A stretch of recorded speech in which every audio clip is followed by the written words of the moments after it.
አምስተኛ ዙር ተጋጣሚዎች ትናንትና ታውቀዋል። ምሽት አካባቢ ጆኮልና ኬራን ካርኒ በተገኙበት የዕጣ ማውጣት ስነ ስርዓቱ ተካሂዷል። በዚህ መሰረት ኒውካስል ዩናይትድ ከማንቸስተር ሲቲ ተገናኝተዋል።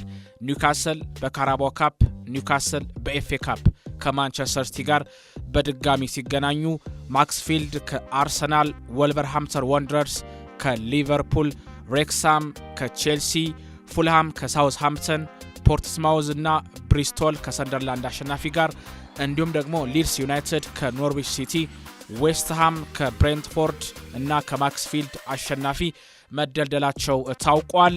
አራቱም ክለቦች ማለትም አርሰናል፣ ማንቸስተር ሲቲ፣ ቼልሲ እና ሊቨርፑል የአምስተኛ ዙር ጨዋታቸውን ከሜዳቸው ውጪ የሚያደርጉ ይሆናል።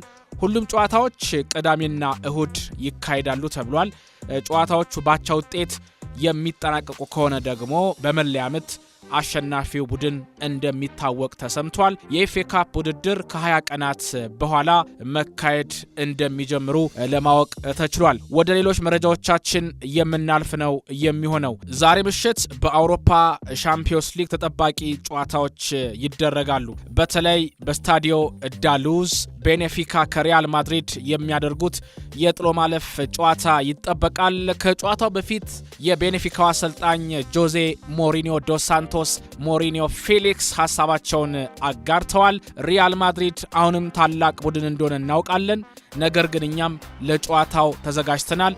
ለተጫዋቾቼ በእያንዳንዱ የመጫወቻ ክፍል ላይ ብቃታቸውን አውጥተው እንዲጠቀሙ ነግሬያቸዋለሁ። ሪያል ማድሪድ የቆሰለ አንበሳ ሆኖ ነው ወደ ፖርቱጋል የሚመጣው። ስለዚህ ራሳችን በሚገባ ማሳየት አለብን። ጨዋታውን ለማሸነፍ ቁርጠኞች መሆን አለብን። እውነት ለመናገር አሉ ጆዜ፣ እውነት ለመናገር ሪያል ማድሪድ የላሊጋውን ዋንጫ እንዲያሸንፉ ፈልጋለሁ።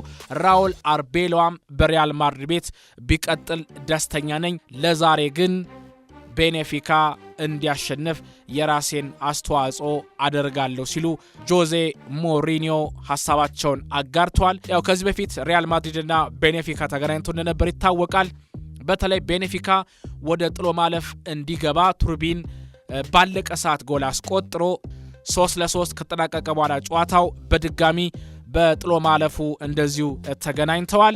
ይህ በጣም ተጠባቂ ጨዋታ ይሆናል ተብሎ ይጠበቃል። የዛሬው የቤኔፊካና የሪያል ማድሪድ ጨዋታ ሪያል ማድሪድ ይህንን ጨዋታ በቀላሉ ያሸንፋል ተብሎ አይጠበቅም። ከቤኔፊካ ከባድ ፈተና እንደሚጠብቀው ብዙዎች በመናገር ላይ ይገኛሉ። የሪያል ማድሪዱ አሰልጣኝ ራውል አርቤሎዋ ትምህርት ወስደናል ብለዋል። ከዚህ በፊት ከነበረን ጨዋታ ጋር ተያይዞ ሪያል ማድሪድ በሚገባ በቤኔፊካ ተፈትኗል። ስለዚህ ከዛ ትምህርት ወስደን ለዛሬው ጨዋታ በሚገባ ተዘጋጅተናል። ራሳችን ማሳየት እንፈልጋለን። ሪያል ማድሪድ የሚገባው ቦታ ላይ መድረስ አላማው ነው። እኛም ይህንን ነገር እናውቃለን። እንደ ክለብም እንደ ደጋፊም እንደ አመራርም ሁላችንም ሐሳባችን አንድ ነው፣ ሪያል ማድሪድን ስኬታማ ማድረግ ሲል ራውል አርቤሎ ሐሳቡን አጋርቷል። ከዚህ ጋርም ተይዞ በርካታ ሐሳቦች ይነሳሉ። ምክንያቱም ሪያል ማድሪድ አሁን ባለው ሁኔታ በተለየ ሁኔታ ማለት ነው ይህንን ጨዋታ በጉጉት ጠብቆታል። ከዚህ ጨዋታ ምን ማግኘት እንዳለባቸው በሚገባ የሚያቆናቸውና ስለዚህ ዛሬ ሪያል ማድሪድ ከቤኔፊካ፣ ቤንፊካ ከሪያል ማድሪድ የሚያደርጉት ጨዋታ ይጠበቃል። ከዛ በተጨማሪ ምሽት 2:45 ላይ ጋላታሳራይ ከዩቬንቱስ የሚያደርጉት ጨዋታ ይጠበቃል። ቪክቶር ኦሲሜሄን ዛሬም በጋላታሳራይ በኩል ብቃቱን ያሳያል ተብሎ ይጠበቃል። የጋላታሳራይ አሰልጣኝ ኦርካን ቡሩክ ይህንን ጨዋታ ማሸነፍ እንፈልጋለን፣ ለጨዋታውም ተዘጋጅተናል ሲሉ ሐሳባቸውን አጋርተዋል። ቅድም ብያቸዋለሁ። ቤኔፊካ ከሪያል ማድሪድ ጨዋታቸውን ያደርጋሉ። ምሽት 5 ሰዓት ሲል ጨዋታው ይጀምራል። ከዛ በተጨማሪ ቦሩሲያ ዶርትሙንድ በሲግናል ኢዱና ፓርክ አታላንታን የሚያስተናግዱበት ጨዋታ እንደዚሁ ይጠበቃል። ዶርትሙንድ በጀርመን ቡንደስሊጋ በዚህ ዓመት በተለይ ጥሩ ጊዜን እያሳለፉ ይገኛል። ተከታታይ ጨዋታዎችን እያሸነፉ ይገኛሉ።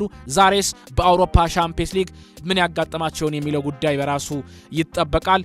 የጋላታሳራይና ዩቬንቱስ ጨዋታ 2:45፣ ቤንፊካ ከሪያል ማድሪድ፣ ቦሩሲያ ዶርትሙንድ ከአታላንታ እንዲሁም ደግሞ ሞናኮ ከፓሪስ ሰን-ዠርመን በተመሳሳይ 5 ሰዓት ላይ ጨዋታቸውን የሚያደርጉ ይሆናል።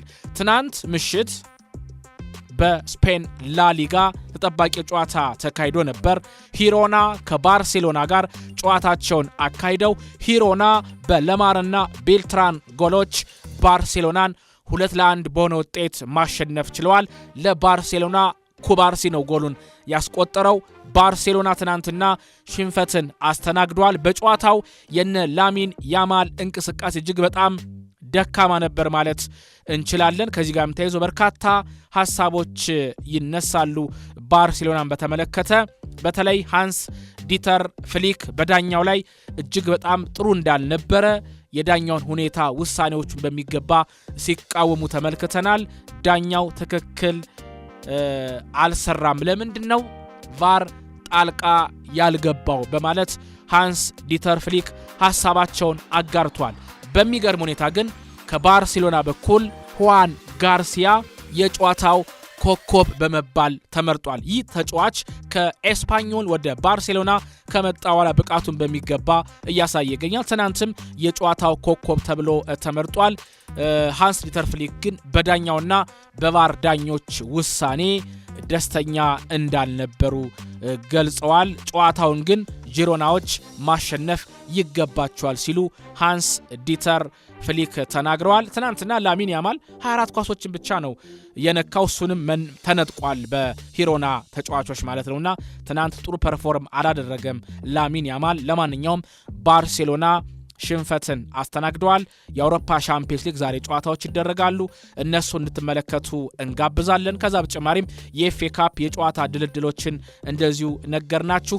አሁን ደግሞ ወደ ሌሎች መረጃዎቻችን እናልፋለን። ለቻናላችን አዲስ ከሆናችሁ ላይክ፣ ሰብስክራይብ፣ ሼር በማድረግ ከኛ ጋር ቆይታን እንድታደርጉ በአክብሮት የምንጠይቅ ነው የሚሆነው።